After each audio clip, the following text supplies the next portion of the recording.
Olá pessoal, olha eu aqui mais uma vez, né? Vamos aqui para o nosso segundo assunto, que é arte e consumo. Estou aqui no capítulo 4, na página 54. Temos aqui uma fotografia de um supermercado.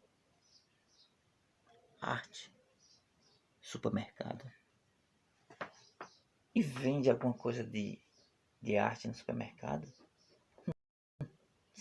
Com tantas inovações, de repente. Mas acho que não é isso não. Vamos aqui passar essa página. Vamos ver. Do supermercado para a galeria. Ah, foi o caminho inverso. Então vamos lá. Será que sopas enlatadas, além de saciarem a fome, podem alimentar a inspiração de um artista? Pode parecer improvável, mas foi justamente isso que aconteceu nas latas de sopa Campbell's, que se tornaram famosas por aparecer nas obras de Andy Warhol na década de 61. Mas por que será que as latas de sopas viraram tema para a arte? Por que será, pessoal?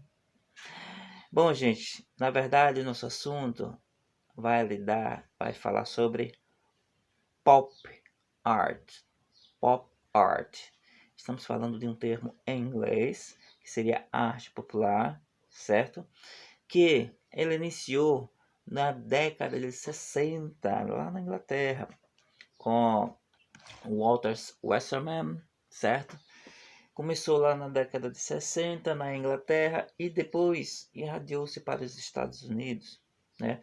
Desculpe, começou em 50 na Inglaterra e depois foi para os Estados Unidos por volta de 60, certo? O que é essa forma, essa pop art? Gente, olha, a história da arte se mostra sempre que sofreu transformações, certo? Então, o que ocorreu? Depois da Revolução Industrial, o comportamento das pessoas começou a mudar. Mudar em que sentido? Elas começaram a ter mais produtos de consumo e esse produto de consumo transformou as suas vidas, certo? É como, por exemplo, o celular não transformou as nossas vidas? O computador transformou. Hoje nós, olha, o que estamos fazendo aqui é fruto de uma transformação. Transformação tecnológica, certo? Mas que vem de uma transformação econômica e que calha no social, vem acontecer no social, a nossa vida, entre a sociedade. Estamos muito mais conversando, a gente conversa muito mais dessa forma virtual do que pessoal.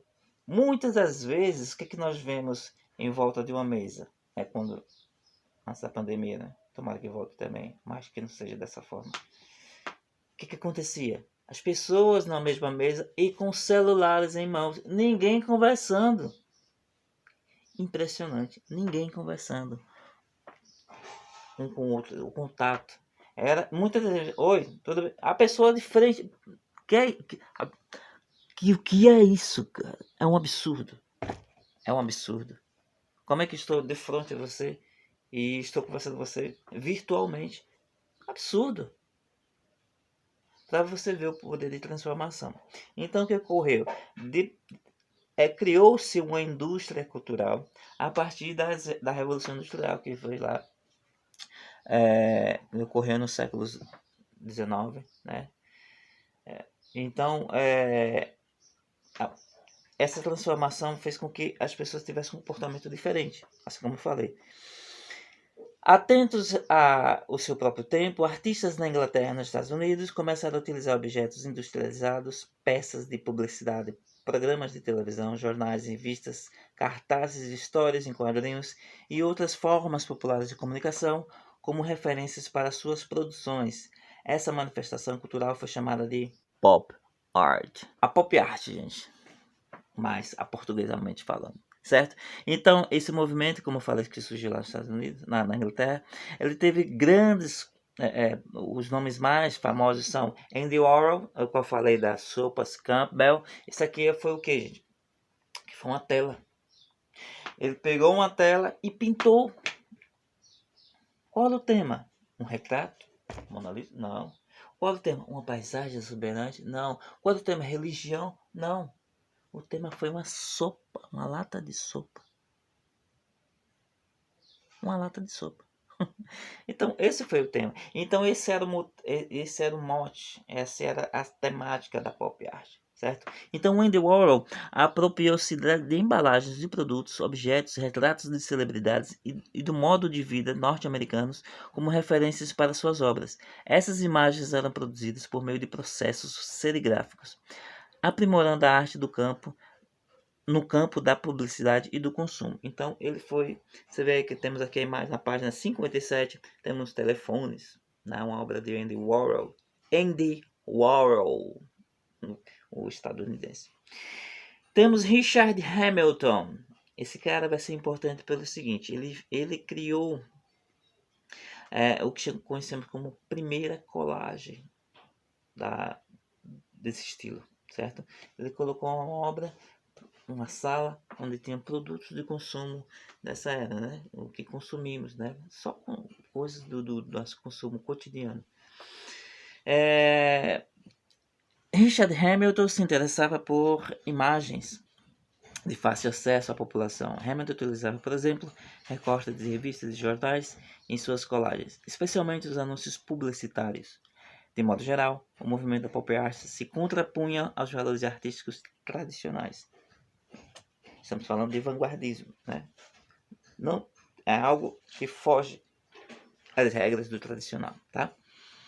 Então, buscando ideias e atitudes pertencentes ao mundo do consumo.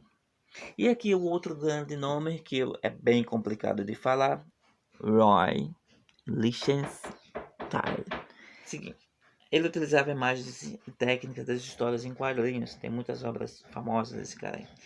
E ele trabalhava com a serigrafia, né? Utilizava onomatopeias, certo? E com contornos pretos que davam uma evidência às suas obras. Então é o seguinte, esse era o mote da pop art, né?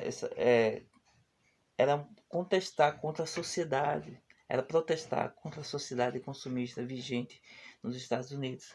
Então, foi só no campo da pintura? Não, haviam esculturas também. Existem esculturas em que, por exemplo, uma senhora andando com um carrinho cheio de compras. Tá? A ideia do consumo, né? Isso é icônico. Claro que está consumindo ali. Às vezes só enche o carrinho com futilidades. Não tem serventia nenhuma. Mas ali está consumindo, né? Bom, gente, e aí nós temos o que vamos ver de técnicas utilizadas, né? Além da pintura, escultura, nós vamos ver estamparias, né? Muita serigrafia, que seria a arte de estampar em camisa, mas não utilizava só em camisas, utilizavam nas telas também. Então a serigrafia vai ser muito utilizada pelos artistas da pop art, certo? Esse é o nosso assunto, né? E vamos ter muito pano para manga aí para a gente conversar, ok?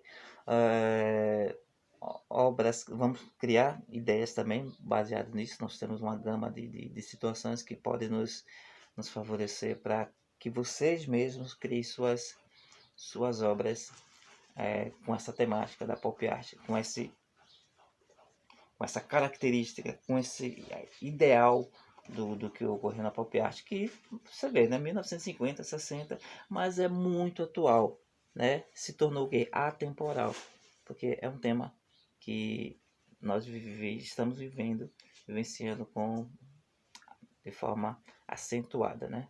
Consumismo sem necessidade, muitas das vezes. Tchau, pessoal. Um abração. Beijo. Bom dia. Tchau.